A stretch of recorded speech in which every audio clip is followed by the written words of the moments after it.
இப்பொழுது மதரசாக்கள் நிறைந்து காணப்படுகிறது. இப்பொழுது மதரசாக்களுடைய தேவைகள் குறைந்து விட்டது. அதனால் கொஞ்சமான மதரசாக்களை வைத்துவிட்டு மீதி மதரசாக்களை மூடிவிடலாம், அல்லது இனிமேல் எந்த மதரசாக்களையும் உருவாக்காமல் இருக்கலாம் என்று தாங்களே ஒரு அறிவாளிகள் போன்று நினைத்துக் கொள்ளக்கூடியவர்கள் இந்த சமுதாயத்திலே இந்த செய்திகளை அப்ப கந்திரிச்சோறும் ஹராமாய்க்குமனா அப்படி எப்படி அவதான் ஒளிபரப்ப பார்த்தா அதை வச்சு இந்த கந்திரிக்கா இருக்கிறாங்களே அதுவும் ஹராமாய்க்குமா, இன்றையிலிருந்து நானும் இதை சாப்பிட மாட்டேன் என்று இவ முடிவெடுக்கிறான். யாரு இவ்வளவு காலமாக முஃபஸ்ஸிரீன்கள், தஃப்ஸீருடைய உலமாக்கள், அறிவாளிகள் அறிவிலே எந்தெந்த மூலைகளில் எல்லாம் நுழைந்து பார்க்க முடியுமோ அப்படிப்பட்ட அறிவு ஞானிகளுக்கு படாதது 10ஆம் வகுப்பு படிக்கக்கூடிய மாணவிக்கு விளங்கி விடுகிறது. உம்மா அங்க இருந்துட்டு ஆமா மகள் எனக்கு இப்பதான் வழியுது நல்ல குடும்பம் உத்தம ஸல்லல்லாஹு அலைஹி வஸல்லம் என்னவங்க இந்த உம்மத்தின் மீது ஹரீசுன் அலைக்கும் உங்கள் மீது ரொம்ப பேராசை உள்ள ஸல்லல்லாஹு அலைஹி வஸல்லம் சொல்றாங்க, இந்த உம்மத்தின் மீது ஷிர்க்கை நான் பயப்பட மாட்டேன். ரசூலுல்லாஹ்வே பயமில்லை என்பது நீ ஏன் பயப்பட வேண்டும்? உனக்கு என்ன அச்சம், எனக்கு என்ன பயம்? ஸல்லல்லாஹு அலைஹி வஸல்லம் எனக்கு பயம் இல்லைங்க. ஆனா ஸல்லல்லாஹு அலைஹி வஸல்லம் எனக்கு தெரியாத ஒரு சட்டத்தை சொல்லி தந்தார். கஃன் செய்ய தெரியாத நேரத்தில் ஒரு சட்டத்தை சொல்லி தந்தார். குளிப்பாட்ட தெரியாத நேரத்தில் ஒரு சட்டத்தை சொல்லி தந்தார். அந்த மதரசாவின் மூலமாக தான் உன்ட உம்மாவை பருதுகளை செய்து நீ அடக்கம் செய்திருக்கிறாய். இது நமக்கு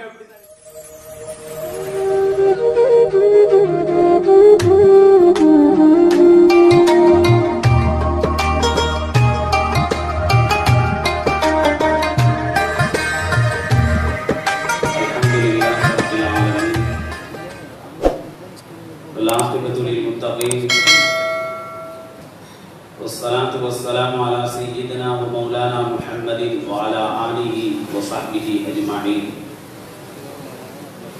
أشهد أن لا إله إلا الله وحده لا شريك له وأشهد أن سيدنا ومولانا محمدا عبده ورسوله. اللهم صل على سيدنا محمد وعلى آل سيدنا محمد طب القلوب ودوائها وعافية الأبدان وشفائها ونور الأبصار وضيائها وعلى آله وصحبه وسلم. أما بعد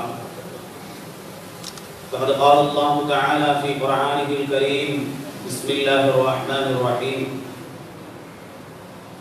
فوجدا عبدا من عبادنا آتيناه رحمة من عندنا وعلمناه من لدنا علما. صدق الله العليم. وقال نبينا عليه الصلاة والسلام إن هذا الدين علم فانظروا أمن تأخذون دينكم. رواه مسلم. صدق رسول الله صلى الله عليه وسلم. رب اشرح لي صدري ويسر لي أمري وحلل عقدة من لساني يفقهوا قولي. எல்லா புகழும் ஏக வல்லோனாம் இறைவன் ஒருவனுக்கே உரித்தாகட்டும். அல்ஹம்துலில்லாஹ். சலாத்தும் சலாமும் நம் உயிரை விடவும் மேலான உத்தம நபி, நமக்கெல்லாம் வழிகாட்டியாக வந்த எம் பெருமானார் முஹம்மது முஸ்தபா ஸல்லல்லாஹு அலைஹி வஸல்லம் அன்னவர்கள் பேரிலும், அன்னவர்களுடைய வாழ்க்கை அழகாக எடுத்து நடந்த உத்தம சஹாபாக்கள், தாபியீன்கள், தபஅ தாபியீன்கள், வலிமார்கள், மஷாயிகுமார்கள், சாலிஹான முஃமினான நல்லடியார்கள் அனைவர்கள் பேரிலும் உண்டாவதாக.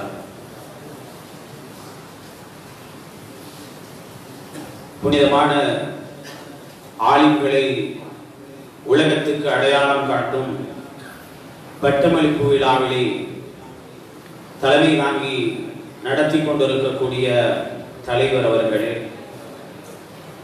மற்றும் இங்கே இந்த விழாவுக்கு வருகை தந்திருக்கக்கூடிய சாதாத்துமார்களே, அஹ்லு பைத்தினர்களே மற்றும் இங்கே அமர்ந்திருக்கக்கூடிய மதரசாவுடைய அறிவர்கள் மற்றும் ஆசிரியர்கள், மதரசாவுடைய மாணவர்கள், பட்டம் வாங்கி வெளியாகி செல்லக்கூடியவர்களுடைய பெற்றோர்கள், கல்வி கற்றுக்கொண்டு இருக்கக்கூடிய மாணவர்களுடைய பெற்றோர்கள், சகோதர சகோதரிகள், விசேஷமாக இந்த இடத்திலே பட்டம் வாங்கி வெளியாக இருக்கக்கூடிய ஆலிம்கள் மற்றும் இந்த மதரசா உம்மு ஸவாயாவுடைய நிர்வாக அங்கத்தினர்கள் மற்றும் இங்கே நம்மை எப்பொழுதும் அன்பு வைக்கக்கூடிய, நம்முடன் பாசமாக நேசமாக கதைக்கக்கூடிய நம்முடைய அன்பு இஹ்வான்கள், முக்கத்தம்மார்கள், ஹலீஃபாக்கள் அனைவர்களுக்கும் தீனுல் இஸ்லாத்துடைய காணிக்கை சலாத்தை ஏற்றி வைக்கிறேன். அஸ்ஸலாமு அலைக்கும் வரஹ்மத்துல்லாஹி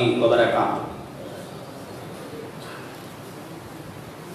இன்றைய நாளிலே இந்த விழாவிலே நான் மதரசாவுடைய அதிபராக கடமையாற்றிக் கொண்டிருப்பதுடன் இன்றைய நாளிலே நான் இந்த விழாவுடைய விசேட பேச்சாளர்கள் என்று அழைக்கப்படக்கூடிய அழைப்பாளர்களில் வழமையாக ஒவ்வொரு ஆலிம்கள் அழைக்கப்படுவது வழமை. ஆனால் இந்த தடவை இன்னையே பேசுமாறு பணித்தார்கள். அதனால் மதரசாவுடைய அதிபர் என்ற ரீதியிலும் நான் பேசி இங்கே ஒரு விசேடமான உரை உங்களுக்கு தர வேண்டும் என்பதனால் அது குறித்துள்ள சில தகவல்களையும் சொல்லி என்னுடைய நேரத்துக்குள் நான் என்னுடைய தகவல்களை முடிக்க ஆசையுடன் அல்லாஹ்வுடைய உதவியை நாடியவனாக ஆரம்பிக்கிறேன். அல்லாஹ் அனுகூலம் புரியட்டுமா.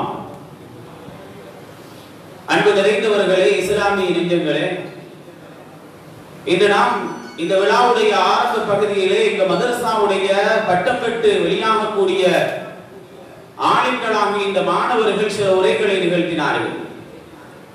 அந்த நிகழ்த்தக்கூடிய உரைகளிலே சிலர்களுடைய செய்திகளை, அவர்கள் சில செய்திகளை தொட்டு சென்றதை நான் கொஞ்சம் விவரமாக பேசி ஒரு குறுகிய நேரத்துக்குள் ஒரு சின்ன தகவல்களை உங்களுக்கு தந்து கொள்ளலாம் என்று நினைக்கிறேன். ஏனென்றால் நான் நினைக்கிறேன், நான் சொல்லக்கூடிய செய்திகள் இங்கே மதரசாக்களுடைய அதிபர்கள் மற்றும் மதரசாக்களுக்கு செலவு செய்யக்கூடியவர்கள், மதரசாக்களை பாதுகாக்கக்கூடியவர்கள், பிள்ளைகளை சேர்த்தவர்கள், பிள்ளைகளை சேர்க்க இருக்கக்கூடியவர்கள் எல்லோரும் இருப்பதனால் நான் இங்கு சொல்லக்கூடிய செய்தி எல்லோருக்கும் பிரயோஜனமாக அமைய வேண்டும் என்பதற்காக ஒரு சில தகவல்களை அல்லாஹ்வுடைய உதவி கொண்டு வரலாம் என்று ஆசைப்படுகிறேன். முதலாவது ஒரு விடயம் என்னவென்றால், நம் நாட்டிலே ஒரு மோசமான ஒரு விஷக்கருத்து, நச்சு கருத்து நம்மிலே பரவிக் கொண்டிருக்கிறது. அது என்னவென்று கேட்டால், மதரசாக்கள் என்பது ஆரம்ப காலத்திலே கொஞ்சமாக இருந்தது. ஆனால் இப்பொழுது மதரசாக்கள் நிறைந்து காணப்படுகிறது. இப்பொழுது மதரசாக்களுடைய தேவைகள் குறைந்து விட்டது.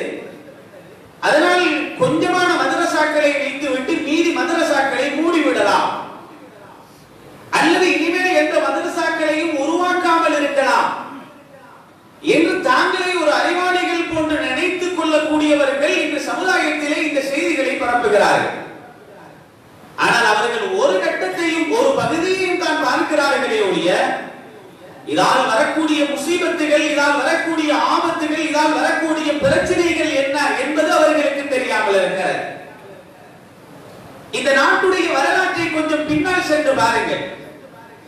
இந்த நாட்டுடைய வரலாறு எவ்வாறு இருந்தது, ஆலிம்களுடைய தேவை இந்த நாட்டுக்கு எவ்வாறு இருந்தது, அந்த கட்டத்திலே இந்த நாட்டுக்கு வந்தவர்கள் யார், இந்த நாட்டிலே அறிவை பரப்பியவர்கள் யார், இந்த நாட்டிலே அந்த கட்டத்திலே ஆலிம்களை பரப்புவதுடைய தேவைகள் எவ்வாறு காணப்பட்டது, ஆலிம்கள் இல்லாமல் எவ்வளவு கஷ்டப்பட்டார்கள், மதரசாக்கள் இல்லாமல் எவ்வளவு கஷ்டப்பட்டு இருக்கிறார்கள், எந்தெந்த முறைகளில் எல்லாம் மதரசாக்களை ஆரம்பிக்க வேண்டும், உருவாக்க வேண்டும் என்று பாடுபட்டார்கள் என்ற தகவல்களை எல்லாம் எடுத்து பார்க்கும் போது காலத்துடைய பிரச்சனையும் காலத்துடைய ஒரு சில குறுகிய நோக்கங்களை வைத்துக் கொண்டு மதரசாக்களை மூடிவிடலாம் அல்லது மதரசாக்களை இல்லாமல் ஆக்கிவிடலாம் என்று ஒரு மோசமான கருத்தை இவர்கள் பரப்பிக் கொண்டிருக்கிறார்கள். நான் நினைக்கிறேன், இப்படியே இது தொடர்ந்தால் ஒரு காலம் இந்த நாட்டிலே ஆளுங்கள் இல்லாமல் இருந்த அந்த காலம் போல இன்னும் கொஞ்ச காலமாகும் போது இந்த நிலைமை ஏற்படலாம். இந்த நம்மிலே நிறைய பேர்கள் நினைத்துக் கொண்டிருக்கிறார்கள், புத்தகங்களை எழுதினான், கிதாபுகளை எழுதினான், புகாரியை மொழிபெயர்த்தால், முஸ்லிமை மொழிபெயர்த்தால், குர்ஆனை பல மொழிகளில்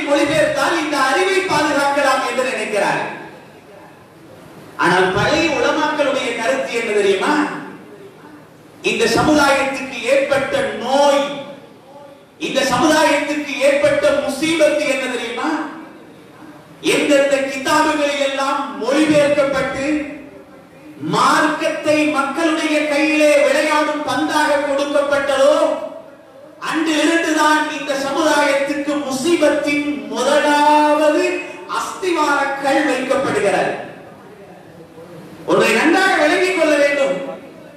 இது நம்மிலே நிறைய பேர்கள் நினைக்கிறார்கள், நான் அந்த புத்தகத்தை படித்தேன், இந்த புத்தகத்தை வாசித்தேன், புகாரியுடைய மொழிபெயர்ப்பு எனக்கு தெரியும், அதனால் நான் ஒரு அற ஆளிம், முக்க ஆளிம், காவாசி ஆளிம் என்றெல்லாம் நினைத்துக் கொண்டிருக்கிறார்கள்.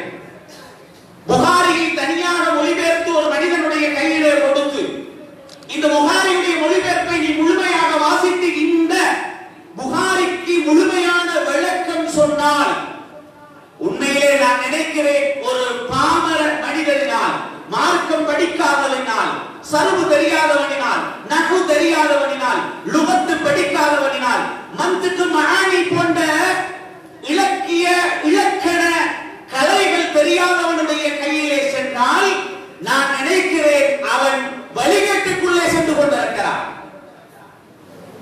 நிறைய பேர்கள் அவ்வாறுதான் நினைக்கிறார்கள். நான் ஹதீஸை படித்தேன், எனக்கு ஹதீஸுடைய அர்த்தம் தெரியும், அதனால் நான் சட்டம் எடுக்கிறேன், ஆபத்துக்குள் சென்று கொண்டிருக்கிறீர்கள். அல்லாஹ் குர்ஆனில குர்ஆனுடைய மொழிபெயர்ப்பை எடுத்து வாசித்துக் கொள்ளுங்கள், நீங்கள் ஹிதாயத்தை பெறுவீர்கள் என்று அல்லாஹ் சொல்லவில்லை.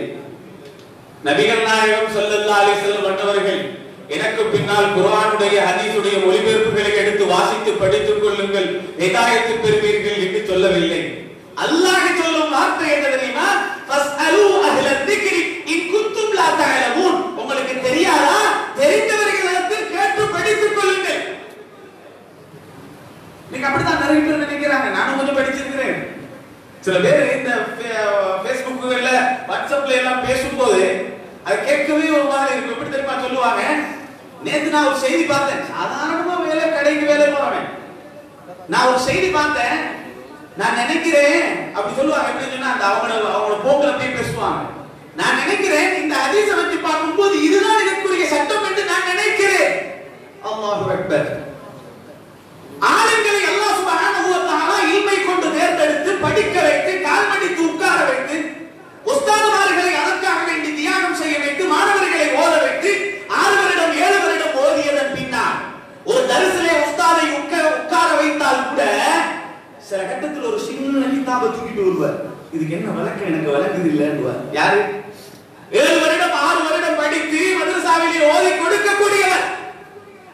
இவர் நேற்று ஒரு ஹதீஸை பார்த்தாராம், எனக்கு மொழிபெயர்ப்பு விளக்குது, இதுதான் அதனுடைய சட்டம் என்று நான் நினைக்கிறேன் என்று பேசுகிறார். நான் இதனால் தான் சொன்னேன், ஆரம்ப காலத்துல நாங்கெல்லாம் சின்ன காலத்துல இருக்கும்போது பழைய உலமாக்கள் பேசுவாங்க, இந்த புகாரியுடைய மொழிபெயர்ப்பு இதெல்லாம் வச்சு படிச்சுட்டு நிக்கிறாங்க.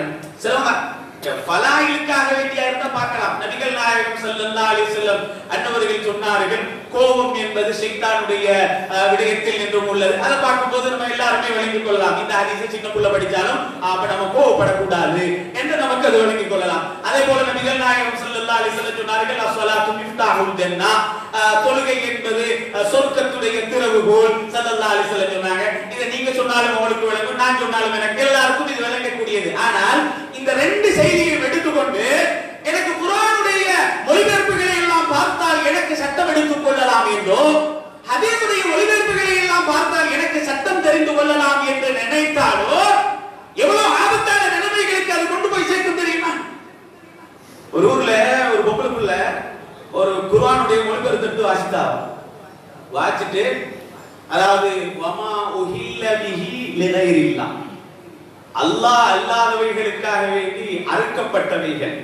அதாவது அந்த காலத்துல என்ன செய்வாங்கன்னா, சிலைகளுக்கு முன்னால ஆடுகளை அவங்க என்ன செய்வாங்கன்னா அறுத்து பலியிடுவாங்க. லாத்துக்கு முன்னால கொண்டு போய் லாத்துன்னு ஒரு வெட்டு, உஸ்ஸாவுக்கு முன்னால கொண்டு போய் உஸ்ஸான்னு ஒரே போடு. அதே மாதிரி என்ன செய்வாங்க, இதெல்லாம் அறுத்து அவங்க சாப்பிடுவாங்க. அந்த அல்லாஹ்வுடைய பேரை சொல்லியோ ஒரு முஸ்லிமும் அறுக்கிறது இல்ல, அறுக்கப்படக்கூடிய அந்த சிலைகளுக்காக வேண்டி பலி கொடுக்கப்படக்கூடியவைகள். இதை சாப்பிடக்கூடாது என்று அல்லாஹ் சொல்றான். இதை எடுத்துட்டு மொழிபெயர்ப்ப வாசிட்டு அந்த புள்ள வந்து சொல்றாங்க, உம்மா அப்ப கந்திரிச்சோறும் ஹராம் ஆயிக்குமனா அப்படின்னு. எப்படி அவதான் ஒளிபரப்ப பார்த்தா அதை வச்சு இந்த கந்திரி கருக்கிறாங்களே அதுவும் ஹராமாய்க்குமா, இன்றையிலிருந்து நானும் இதை சாப்பிட மாட்டேன் என்று இவ முடிவெடுக்கிறார். யாரு? இவ்வளவு காலமாக முஃபஸ்ஸிரீன்கள், தஃப்சீருடைய உலமாக்கள், அறிவாளிகள் அறிவிலே எந்தெந்த மூலைகளில் எல்லாம் நுழைந்து பார்க்க முடியுமோ அப்படிப்பட்ட அறிவு ஞானிகளுக்கு படாதது 10ஆம் வகுப்பு படிக்கக்கூடிய மாணவிக்கு விளங்கி விடுகிறது. உம்மா அங்க இருந்துட்டு, ஆமா மகள் எனக்கும் இப்பதான் விளங்குது, நல்ல குடும்பம் உருப்பற்றும்.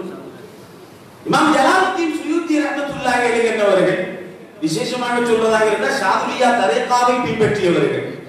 இமாம் ஜலாலுத்தீன் சுயூத்தி ரஹ்மத்துல்லாஹி அலைஹி என்பவர்கள் மாமின் ஃபன்னின் இல்லா வலஹு கிதாப், கால் வைக்காத கதை இல்லை என்று பாராட்டப்பட்டவர்கள். 600க்கும் மேற்பட்ட கிதாபுகளை எழுதியவர்கள். அவங்க கூட ஒரு கிதாபில ஏங்க கந்திரிகளுக்கு அறுக்கிறத சாப்பிடலாம்னு சொல்லலையே, அந்த குர்ஆன் ஆயத்துக்கு அவங்களுக்கு விளக்கம் தெரியலையோ, இவங்களுக்கு விளங்குது. இதெல்லாம் என்ன தெரியுமா காரணம்? வெறுமனே மொட்டையாக, வெறுமனே குர்ஆனுடைய அர்த்தத்தை, ஹதீஸுடைய அர்த்தத்தை மொட்டையாக பார்த்தார்கள். சரிங்க, அப்படி ஒரு எல்லாரும் பார்க்கலாம் இருந்தா இந்த மதரசா எதுக்கு, பில்டிங் எதுக்கு, செலவழிக்கிறதுக்கு எதுக்கு, நிர்வாகிகள் எதுக்கு, உஸ்தாதுமார் எதுக்கு? எல்லாருக்கும் விளங்கிக் கொள்ளலாம், எல்லாரும் புரிந்து கொள்ளலாம் என்றால் எதற்கு மதரசா, எதற்கு மாணவர்கள், எதற்காக வேண்டி நஹ்வு, எதற்காக வேண்டி சர்ஃப்? உங்களோட பிள்ளைகளை எதுக்கு இங்க கொண்டு வந்து மதரசால போடுறீங்க? வெறுமனே குர்ஆனுடைய மொழிபெயர்ப்பு, ஹதீஸுடைய மொழிபெயர்ப்பு எல்லாத்தையும் கொடுத்து முடிச்சிடலாமே. முடியாது. குர்ஆனை நேரடியாக எடுத்தால் குர்ஆனிலே பல விடயங்கள் இருக்கிறது. அல்லாஹ் குர்ஆனிலே சொல்லுகிறான், அந்த குர்ஆனிலே நேரடியாக சட்டம் அமைக்கப்படக்கூடிய வசனங்கள் இருக்கிறது, முத்தசாபிகத்தான ஆயத்துகள் இருக்கிறது. இதை கண்டுபிடிப்பது யார்? ஒரு ஹதீஸ் 2 விதமாக வருகிறது, ஒரே சட்டம் 2 விதமாக வருகிறது. என்ன செய்வது?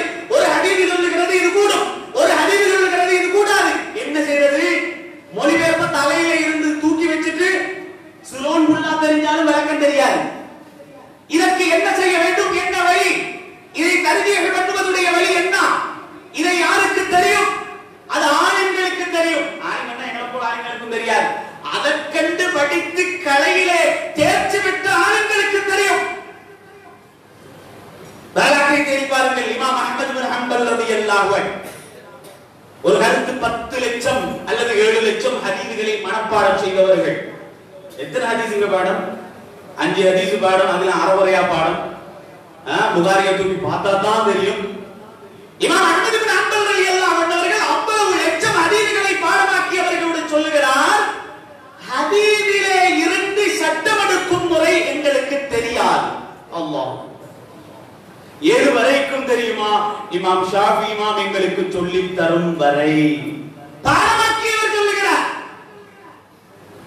இன்னைக்கு இவங்க என்ன நாங்க படிச்சோம் எங்களுக்கு தெரியுது, மாஷாஅல்லாஹ் சட்டம் தெரியுது. எப்படின்னா சில கட்டத்துல கொடுமையா இருக்கும். அடே இந்த ஆயத்துக்கு அப்படி இல்லடா விளக்கம், இதுக்கு வேற அர்த்தங்கள் இருக்குதுன்னா அதெல்லாம் கிடையாது.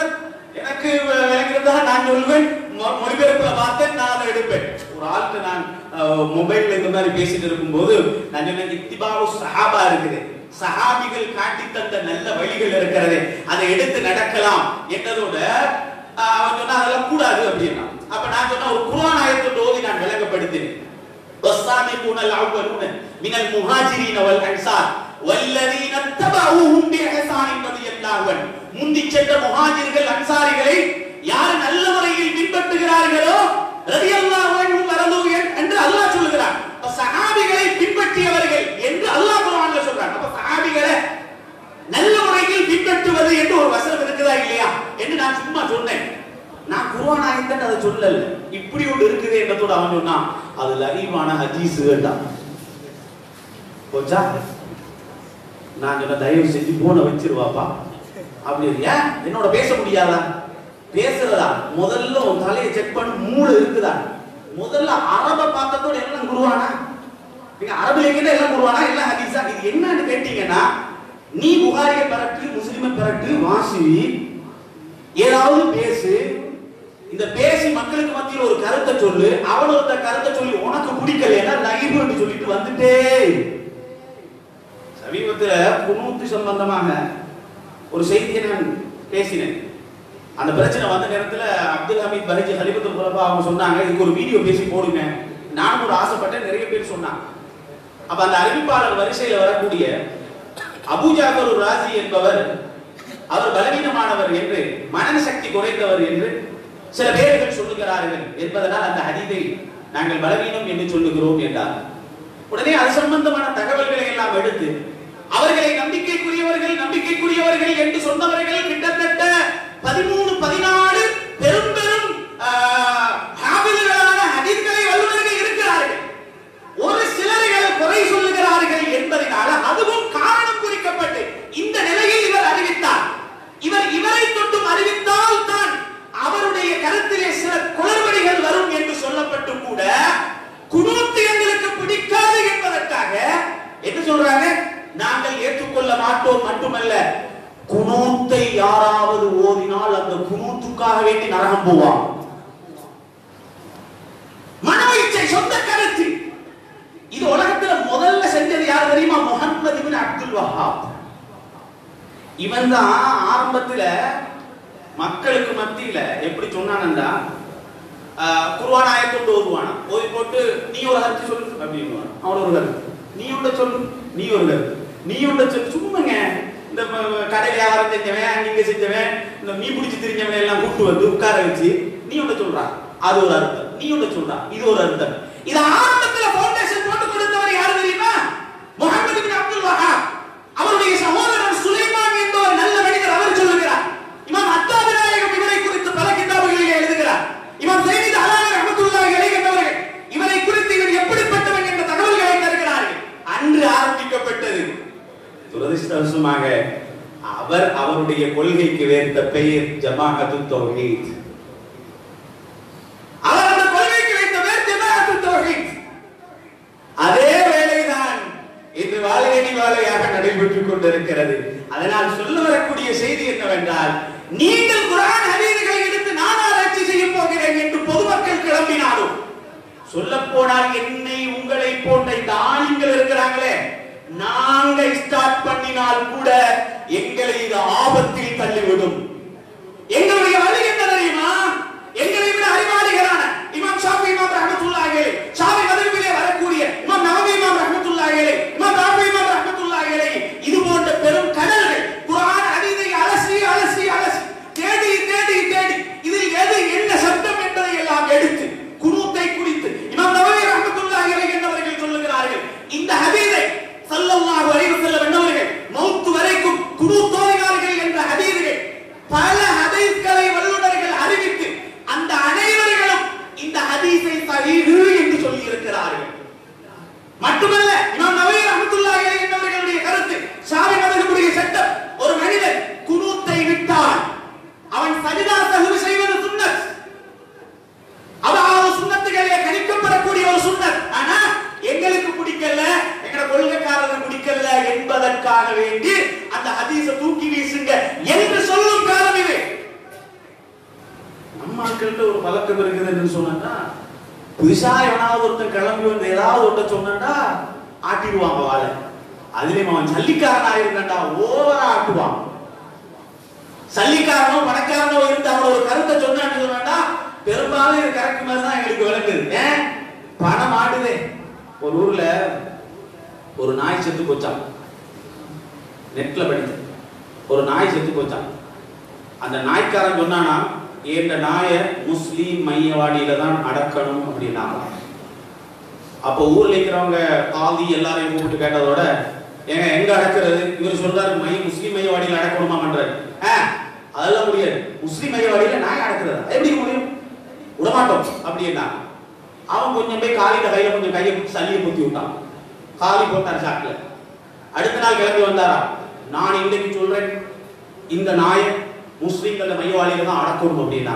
ஏங்க நேற்று தானே நீங்க சொன்னீங்க கூடாது, இன்றைக்கு என்னங்க சொல்றீங்க? இல்ல, இது வந்து கஹ்வாசிகளுடைய காலத்துல ஒரு நாய் இருந்த குர்ஆன்ல வருது. அந்த நாயோட பரம்பரையில வார நாய் தான் இந்த நாய். அதனால இதை அடக்கிடுவோம். காலியே காலி பண்ணி போட்டுச்சு. எது? பணம்.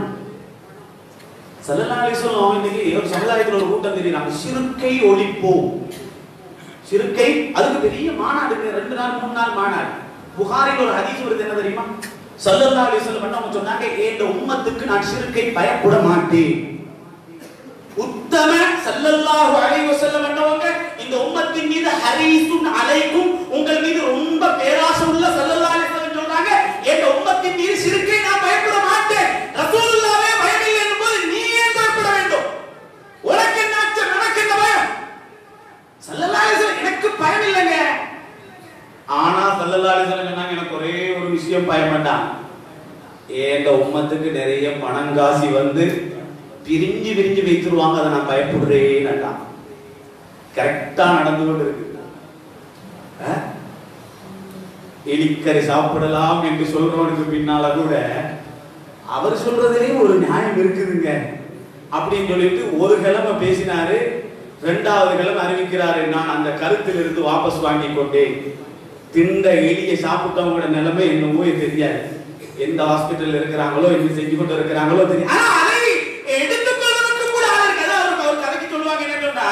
ஒரு மனிதன் தன்னுடைய தாயை கொண்டா கூட எல்லாரும் சொல்லுங்க, அவன் உம்மா கொண்டு போட்டானாங்க, உம்மாவை கொண்டுட்டானா, எல்லாரும் கொண்டு வைப்போம். ஆனா உலகத்துல அல்லாஹ் எப்படி வச்சிருக்கிறான் தெரியுமா?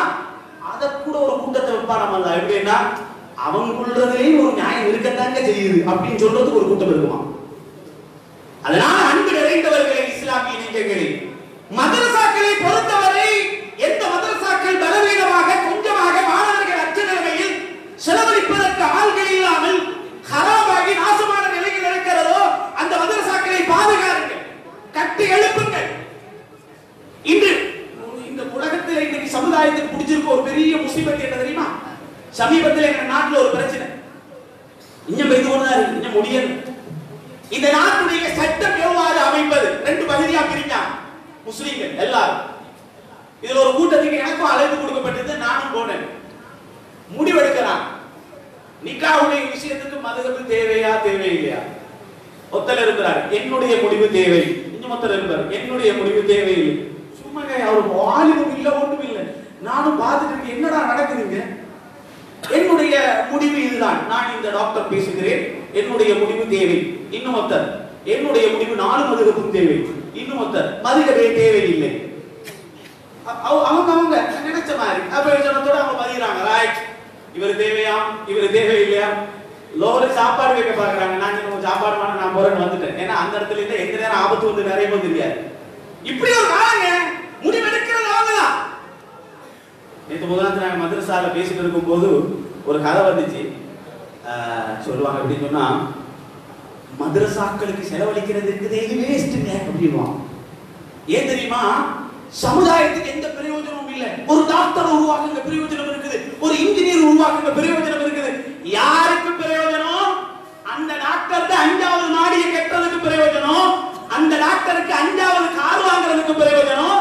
சொல்லுங்க, ஒரு 100 பேருக்கு ஃப்ரீயா மருந்து கொடுக்க சொல்லி நடக்குமா? பக்கத்து வீட்டு குடிசைக்காரனுக்கு 500 ரூபாய் போடுறான், மருந்துல செலவு எவ்வளவு? என்னங்க சமுதாயத்துக்கு என்ன பிரயோஜனம்? சமுதாயத்துக்கு பிரயோஜனமா எந்த வழியில கிடைக்குது நான் கேட்கிறேன்.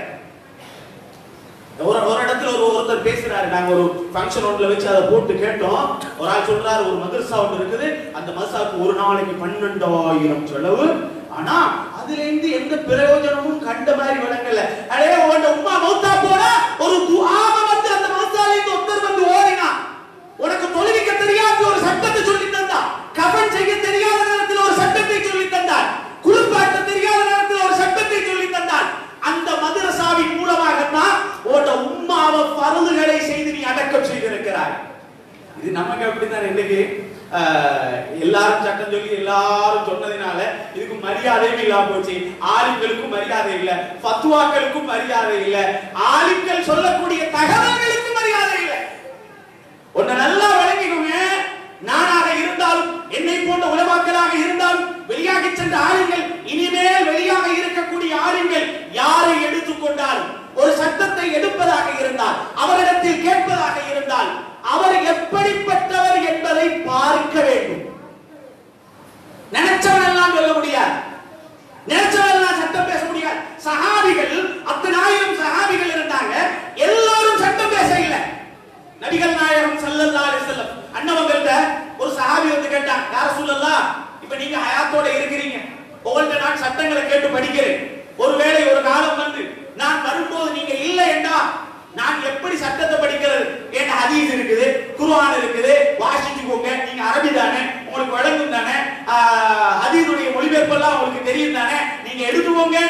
அலைஹி வஸல்லம் சொல்லல, ஸல்லல்லாஹு அலைஹி வஸல்லம் சொன்னாங்க அபூபக்கர் ரலியல்லாஹு அன்ஹு உங்கள்ட்ட வாங்க. சஹாபிகளுடைய காலத்தில் கூட ஃபத்வா கொடுப்பதற்கு கூட ஒரு லிமிட் பண்ணப்பட்டிருந்தது. எல்லோரும் அல்ல, பெரும் பெரும் அறிவாளிகளாக அதில் தேர்ச்சி பெற்றவர்கள் மட்டும்தான் என்று இருக்கும்போது இந்த காலம் பார்க்கவா ஓடும்? இந்த காலத்தில் எவ்வாறு இருக்க வேண்டும் என்பதை நாம் யோசித்துக் கொள்ள வேண்டும். எவ்வளவு பக்குவமாக இருக்க வேண்டும், எவ்வளவு பேணுதலாக இருக்க வேண்டும், ஃபத்வாக்கள் கொடுக்கக்கூடிய நேரத்தில் எவ்வளவு ஒழுக்கங்களை கைப்பிடிக்க வேண்டும் என்பவைகளை எல்லாம் பார்ப்பது போல பொதுமக்கள் வந்து சட்டத்தை கேட்கும் போது இவர் யாரு, எப்படிப்பட்டவர், நல்ல மனிதரா, ஹராம் ஹலாலை பேணி நடக்கிறாரா, பக்குவமான மனிதரா என்பதை பார்க்க வேண்டும். சும்மா கேட்க கூடாது. சொன்னது யார்? நான் அல்ல, நபிகள் நாயகம் ஸல்லல்லாஹு அலைஹி வஸல்லம். ஸல்லல்லாஹு அலைஹி வஸல்லம் என்ன சொன்னாங்க? முஸ்லிமிலே பதியப்பட்டிருக்கிறது, இன்ன ஹாத தீன இல்முன். இந்த மார்க்கம் இருக்கிறதே, இந்த மார்க்கம் என்பது ஒரு கல்வி. இது சும்மா ஏறாது, படிக்கணும். அதனாலதான் நபிகள் நாயகம் ஸல்லல்லாஹு அலைஹி வஸல்லம் ஜிப்ரீல் அலைஹிஸ்ஸலாம் வந்து படிச்சாங்க, படிச்சு காட்டினாங்க. இப்படித்தான் படிக்கணும், இப்படித்தான் கேட்கணும் என்று ஒரு கிளாஸை நடத்தி காட்டினாங்க ஜிப்ரீல் அலைஹிஸ்ஸலாம். ஸல்லல்லாஹு அலைஹி வஸல்லம் சொல்றாங்க, இன்ன ஹாத தீன இல்முன். இந்த மார்க்கம் இருக்கிறதே ஒரு கல்வி. ஃபன்துரு அம்மன் தஅஹுதுன தீனக்கும். இந்த மார்க்கத்தை யாருக்கிட்ட இருந்து நீங்க எடுக்கிறீங்களோ அவங்கள நல்லா பார்த்துவோம். பார்த்துவோம்னா கண்ணு, கை, கால் எல்லாம் இருக்குதா அதெல்லாம் பார்க்கறது இல்ல. ஆள் யாருன்னு பாருங்க. பொய்யனா, மார்க்கத்தை கோப்புவனா, பித்னா பண்றவனா, முசீபத்துகளை ஏற்படுத்துவனா என்பதை பார்த்து அவரிடத்தில் சட்டத்தை கேளுங்கள். இது நம்முடைய கடமை. இது தெரியாததினால்தான் கண்டவன் எல்லாம் சட்டத்தை கேட்டு நினைச்சவன் எல்லாம் ஃபத்வா கொடுத்து இன்னைக்கு நாடு எப்படியான கட்டத்தில் இருக்குது தெரியுமா? ஒரு காலம் இருந்தது இந்த நாட்டில் ஆலிம்களே இல்ல. இந்த நாட்டில் இருந்த ஆலிம்கள் யாரு தெரியுமா? வீட்டுக்கு ஒரு மகானி, அதுதான் ஆலிமா இருந்துச்சு. கொஞ்சம் லெப்பவான் ஆலிம் சாக்கள், பழைய முதல் மதரசாக்களான பாரி, மக்கியா மதரசா, பஹஜத்துல் இப்ராஹிமியா, இது போன்ற கொஞ்சம் மதரசாக்கள், அதிலிருந்து வெளியான ஆலிம்கள், அவங்கள்ட்ட ஓதிய சில லெப்பமாரும் இருந்தாங்க. இந்த நாடு ஒத்துமையின் உச்சகட்டத்தில் இருந்தது. மதரசா நரஞ்சி, அங்களை கூடி இங்களை கூடி, ஆனா பித்னாதான். முடியுமாக இருந்தால் சொல்லுகிறேன், உங்களுக்கு ஏழ்மண்ணா சவால் விட்டு சொல்றேன். இதை பார்க்கிறவங்க கேட்கிறவங்க யாராக இருந்தாலும் இந்த மார்க்கத்தில் உள்ள நிறைய பிரச்சனை. இப்போது ரமலான் வந்ததோடு ஆரம்பிச்சிருவாங்க, பொறையில ஸ்டார்ட் ஆயிரும். அது ஒரு ஆரம்பம். தராவீஹ் ஸ்டார்ட்டா? தராவீஹ் 20 ரக்காத்து என்ற கருத்துக்கு இந்த நாட்டில் இருக்கக்கூடிய எல்லா முஸ்லிம்களையும் 7 மண்டா கொண்டு வந்து காட்டுங்க. ஒரு காலமும் முடியாது. நபிகள் நாயகம் ஸல்லல்லாஹு அலைஹி வஸல்லம் சொல்லிட்டு தான் போயிட்டாங்க, எங்க உம்மத்து பிரிஞ்சு போகும்னு. அதை யாராலும் ஒன்றுமே செய்ய முடியாது. தலைவீழாக இருந்தாலும் ஒன்று செய்ய முடியாது. ஆனால் எங்களுக்கு ஒரே ஒரு வழி இருக்கிறது. நல்லவர்கள் மூலமாக வந்த இந்த நல்ல அறிவை பாதுகாக்கும் கடமை இருக்கிறது. நல்ல முறையில் ஆலிம்கள், உலமாக்கள் கொடுத்த ஃபத்வாக்களை மாத்திரம் கொடுப்பது, அந்த சட்டங்களை மட்டும் வெளியாக்குவது. இதுதான் எங்களுக்கு சலாமத்தை ஒழிய வேற எந்த வழிகளிலும் சலாமத்து கிடையாது. ஆபத்து, முசீபத். இன்றைய காலங்களிலே உள்ள பெரிய பிரச்சனைகள் அதுதான். சரிங்க, நீங்க தான் மதரசாக்களுக்கு அது செய்யல இது செய்யல இருக்கீங்க. செய்யறவங்க யாரும் செய்ய விடுங்களே. பணக்காரர்கள், தனவந்தர்கள், ஊர்களில் இருக்கக்கூடிய நல்லெண்ணம் படைத்தவர்கள், அவங்க ஓரளவுக்கு ஒரு மதரசாவுடைய ஒரு செலவை எடுத்து செலவழிச்சு கொண்டு போறேன்னு சொன்னா அவங்கள பிடிச்சு பிரைன் வாஷ் பண்றாங்க. கொடுக்காத எப்படியாவது நிப்பாட்டி போட்டு. இன்னைக்கு நான் சொல்றேன், இந்த மதரசாவுடைய நிர்வாகி அதே போல இந்த மதரசா இருக்குது. எப்படின்னு கேட்டீங்கன்னா, லோஹரு கொஞ்சம் பேர் வருவாங்க, அசர் இந்த பக்கத்துல கடைகள் தான், அசரு கொஞ்சம் வருவாங்க, மகரிப் இஷாவு கொஞ்சம் குறைவா தான் இருப்பாங்க, சுபஹு குறைவா இருப்பாங்க. என்ன ஊர் மக்கள் எல்லாம் ரொம்ப குறைவு. ஞாயிற்றுக்கிழமையில ஆட்களே இருக்க மாட்டாங்க. அப்படியான ஒரு நிலைமை இந்த பஜார்கள் எல்லாம் அப்படிதான் இருக்கும். ஆனா வரக்கூடிய மக்கள் என்ன செய்வாங்க தெரியுமா? லோஹரத்துல வாங்க பிள்ளைகள் லோஹரத்தை எல்லாம் பார்த்துட்டு போய் ஏதாவது பிள்ளைகளுக்கு அதை கொண்டு கொடுப்பாங்க. இதை கொண்டு திடீர்னு நம்ம ரூம்ல இருக்கும்போது ஐஸ்கிரீம் எல்லாம் வரும். எங்களப்பா வந்துச்சு, இந்த ஒரு ஆள் தந்துட்டு போனாரு. திடீரென்று யோகட் தூக்கிட்டு வருவாங்க, எங்களப்பா இந்த ஆள் தந்துட்டு போனேன். இப்படியே கொடுத்துட்டே இருப்பாங்க. உடனே நல்லா விளங்கிக்கோங்க, இந்த மதரசா பிள்ளைகளுக்காக வேண்டி உதவி செய்யக்கூடியவர்கள், நிர்வாகம் வகிக்கக்கூடியவர்கள், இன்றுடன் இந்த மதரசாவிலே 41 ஆளுங்கள் வெளியாகி இருக்கிறார்கள். இதற்கு செலவழித்தவர்கள், கஷ்டப்பட்டவர்கள். நீங்கள் ஒன்றை யோசித்துக் கொள்ளுங்கள், உங்களுக்கு 41 பிள்ளையை பெற்று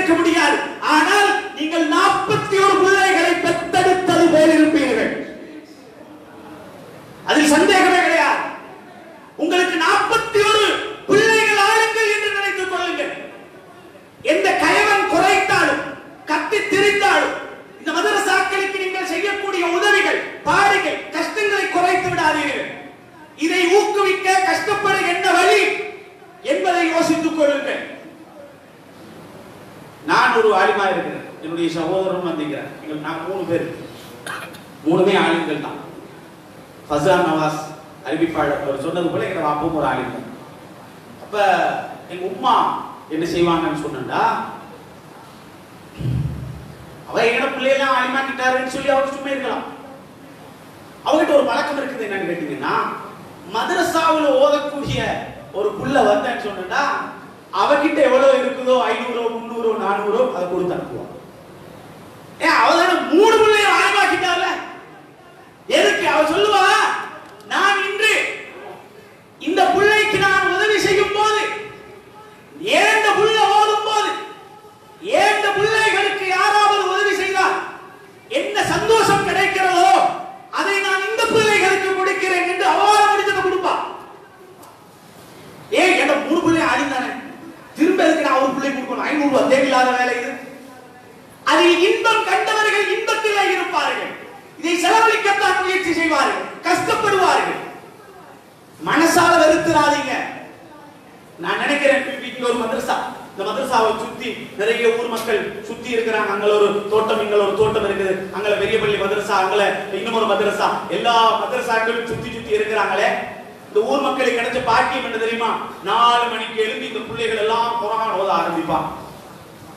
தஹஜ்ஜுத் தொழுது குர்ஆன் ஓத ஆரம்பிப்பாங்க, சுபஹுடைய முன் சுன்னத். அதுக்கப்புறம் சுபஹ தொழுது போட்டு வஸீஃபா ஓத ஆரம்பிப்பாங்க. அதுக்கப்புறம் குர்ஆன் ஓத ஆரம்பிப்பாங்க. அதுக்கப்புறம் கால ரசூலுல்லாஹி ஸல்லல்லாஹு அலைஹி வஸல்லம், அடுத்து கால அல்லாஹு தஆலா ஃபி குர்ஆனில் கரீம் என்று குர்ஆனை ஹதீஸை வாசிக்க வாசிக்க கேட்டு படித்து படித்து படித்து எத்தனை மணி வரை தொடரும் தெரியுமா? இரவு 10 மணி வரை தொடரும். இதெல்லாம் உங்களுக்கு கிடைச்ச பாக்கியங்க. எங்க பிள்ளைகள் இப்படி செய்ய முடியாது, ஆனால் நாம் மதரசா பிள்ளைகளுக்கு செய்து கொண்டிருக்கிறோம். நேற்று முன்னாடி என் ரூமுக்கு ஒரு பையன் வந்தான். ஊர்ல சும்மா தெரிஞ்சுட்டு இருப்பான். அவன் கையில ஒரு தஸ்பீ இருந்தது. தஸ்பீனா அந்த மீட்டர்ல போடுவாங்கல்ல, ரூம்ல ஏதோ ஒடிச்சுட்டு வரும்போது தஸ்பீ இருந்துச்சு. அவனை உள்ள வச்சுட்டு போகும்போது நான் தஸ்பீயை கண்டேன். என்னடா ஓதி நிக்கிறேன்? ஸலவாத் ஓதி கொண்டிருக்கிறேன். வீட்டுல தான் நடக்குமா? அல்ல நீங்க ஓதுவீங்கன்னா உங்க பிள்ளைகள் ஓதி கொண்டு இருக்குதா? உங்கள் செலவிலே இங்கே ஓதப்பட்டுக் கொண்டிருக்கிறது. நீங்கள் செலவழித்துக் கொண்டிருக்கிறீர்கள், இங்கே நடந்து கொண்டிருக்கிறது. சரிங்க, நீங்க எப்படி கூட வச்சுக்கொள்ளலாம். நான் இந்த சல்லியை கொடுத்தது கூலிக்கு எனக்கு ஓதுறதுக்காகவே, குர்ஆன் ஓதுறதுக்குரிய கூலியை தான் நான் கொடுத்தேன். அப்படி கொடுத்தா பரவருமா? உங்களுக்கு கிடையாது. நபிகள் நாயகம் ஸல்லல்லாஹு அலைஹி வஸல்லம் என்ன சொன்னாங்க? நீங்கள் உலகத்திலே வாங்கிய கூலிகளில் சிறந்த கூலி எது தெரியுமா? கிதாபுல்லாஹ். குர்ஆனை ஓதி கொடுத்துட்டோ ஓத வச்சிட்டோ அதுக்கு கொடுக்கிற எடுக்கிற கூலி இருக்குது. அதத்தான் ஸல்லல்லாஹு அலைஹி வஸல்லம் நம்மள எப்ப மதரசால ஓதி கொடுத்துட்டு 500 ரூபாய் 50 ரூபாய் வாங்குறீங்களே, அந்த கூலி இருக்குது, அதுதான் மிகச்சிறந்த கூலி என்றாங்க ஸல்லல்லாஹு அலைஹி வஸல்லம். அப்ப அவ்வளவு ஒரு பிரயோஜனம் நடந்து கொண்டிருக்கிறது. இந்த நாட்டிலே நான் சொல்ல வரக்கூடிய செய்தி, அரசியல்வாதிகளாக இருந்தாலும் எவர்களாக இருந்தாலும் மதரசாக்களுடைய விடயத்தில் தடை போடுவது அவர்களுக்கு பொருத்தமானது அல்ல. மதரசாக்களுடைய படியை இயங்க விடுங்கள். இந்த மதரசாக்களை பாதுகாக்கும் வழிகளை அரசாங்கத்தில் பேசுங்கள். அரசாங்கத்திலே பாராளுமன்றத்திலே மதரசாக்களிலே ஒரு காலம் இருந்தது, இங்கே தீவிரவாதம் பரப்பப்படுகிறது என்ற ஒரு கருத்து சொல்லப்பட்டது. அதை தகர்த்தெறிந்து வீசுங்கள்.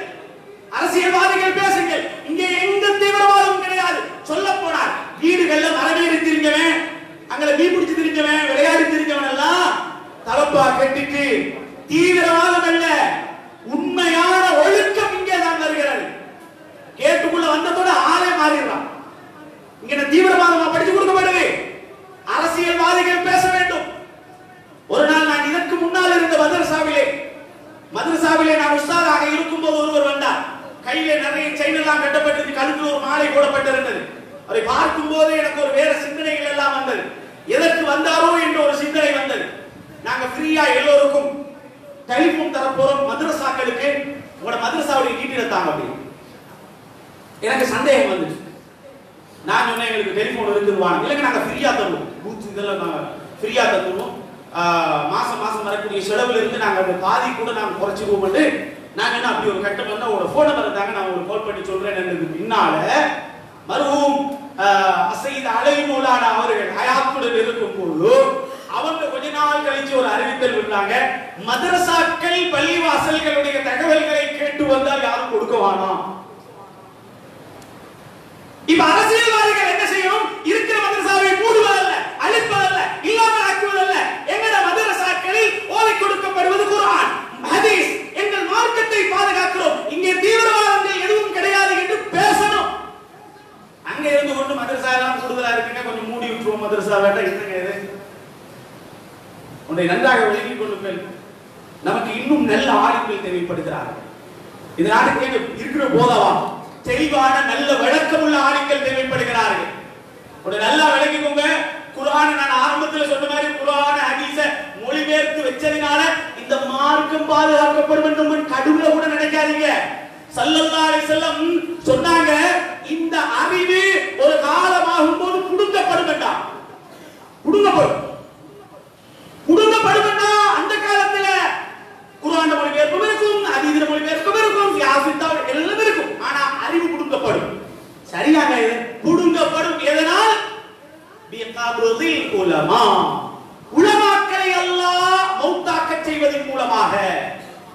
அப்ப உலமாக்கள் மௌத்தா போனா எத்தனை சியாசத்தால எத்தனை மொழியில உலகத்தில் இருக்கக்கூடிய அத்தனை மொழியில மொழிபெயர்த்து வச்சாலும் வேலை இல்லை. எதன் மூலமாக? நல்ல உலமாக்கள் மரணித்து விட்டால், வஃபாத்தாக்கி விட்டால் அறிவு அழிந்து கொண்டே இருக்கும்.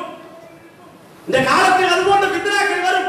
அதனால் நல்ல ஆலிம்களை, நல்ல உலமாக்களை உருவாக்க வேண்டும். அதை உருவாக்குவதற்குரிய வழிகளை நாம் அமைத்துக் கொள்ள வேண்டும். அப்படிப்பட்ட ஆலிம்கள், அவர் ஒரு கெட்டிக்காரராக நல்ல ஒரு ஆலிமாக அவர் இருந்தால் சமுதாயத்திலே அவரை நாம் ஒரு முன்னுரிமை கொடுக்க வேண்டும். வரலாற்றிலே பார்க்கலாம், அப்துல்லாஹ் இப்னு உமர் ரலியல்லாஹு அன்ஹு அவர்கள் ஆள் சின்ன ஆளுதான், ஆள் சின்ன ஆளு. ஆனால் சஹாபிகள் எப்படி என்றால், பெரும் பெரும் சஹாபிகள் ஆலோசனை கூட்டம் நடத்தும் போது இவரை போட்டு கொள்வார்கள். சின்ன வழிபடா நீ அப்படின்னு சொல்ல மாட்டாங்க.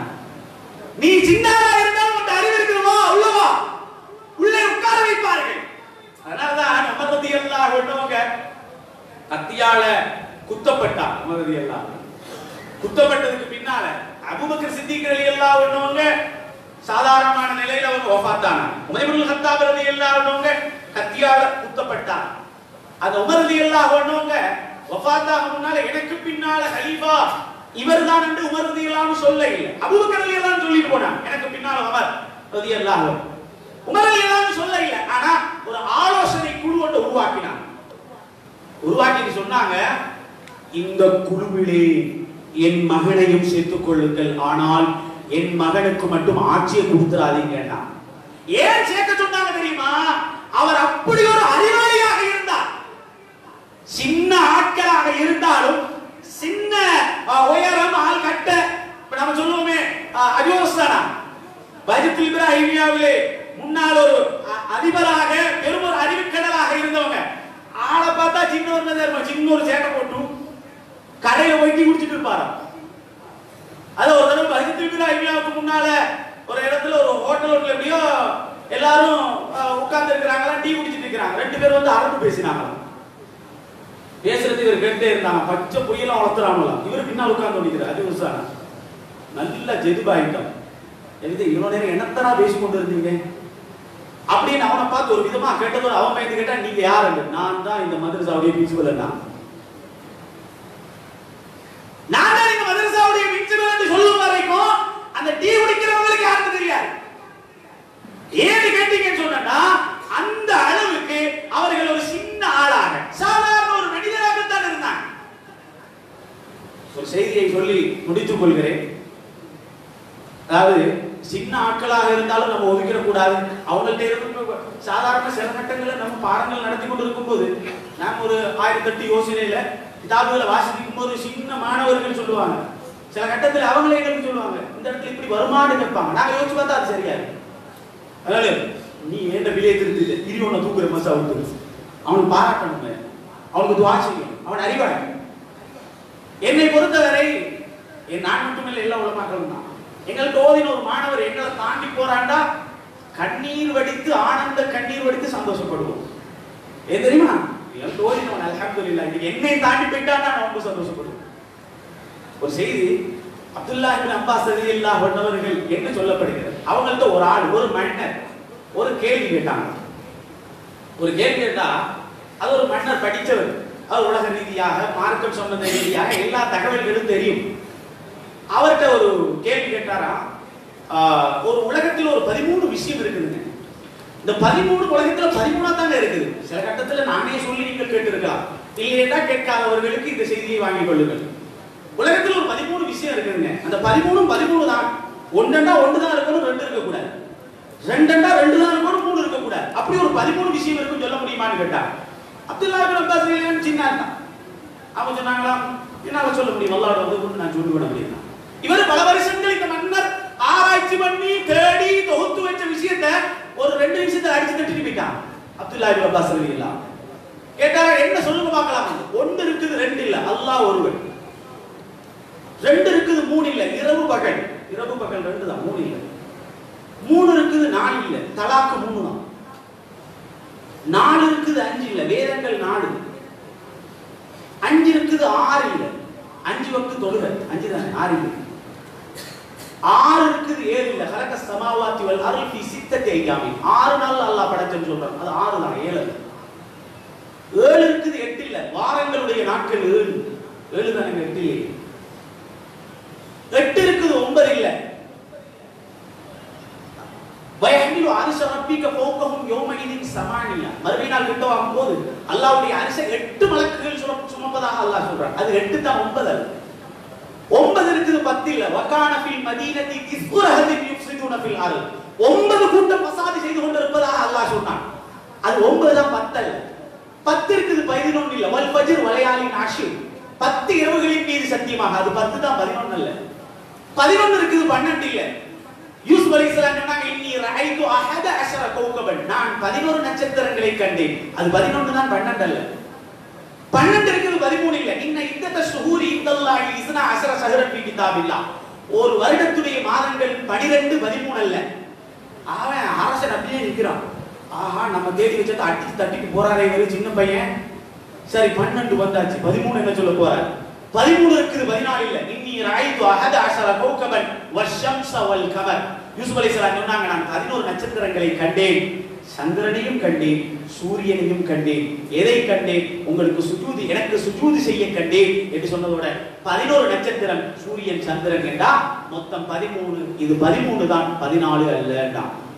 ஆஹா, சின்ன ஆளே இந்த போடுறாரு, இவருக்கு படிச்சு கொடுத்த ரசூலுல்லாஹ் எப்படி இருப்பாங்க ஸல்லல்லாஹு அலைஹி வஸல்லம். கடைசியா ஒரு கேள்வி கேட்டாங்க.